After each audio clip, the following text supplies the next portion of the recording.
观众欢迎继续收看咱台视在点台语新闻，我是郭义中。新闻都开始，先带大家关心在点上新的消息。韩国驻的副手张善政，互人讲伊讲唔对话，甲人纠缠，伊叫行政院院长苏贞昌对韩国驻讲话卖关的正口倒口，安那无会去大院。这句话引起到民进党立法委员大家真无欢喜。张善政本人嘛已经出面说明。我昨天讲这些话，对他的评论。如果说对于苏院长或是对于他家人造成他们不舒服的话，我要说一声不好意思，我要祝他早日康复啊。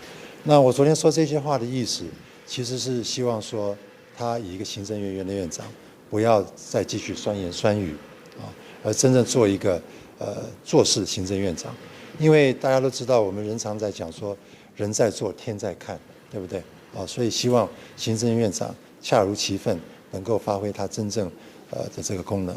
所以如果有人说啊，我是在诅咒他，那我刚才的说明希望已经能够澄清了。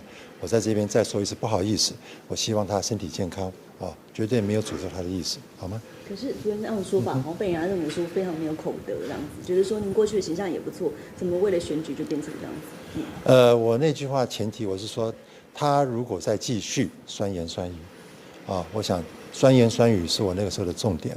那我希望说，刚刚也讲了说，他现在已经能够恢复健康了，希望他能够做一个真正做事的行政院长。那当然就不会有酸言酸语的问题，自然也不会有什么诅咒不诅咒的问题啊。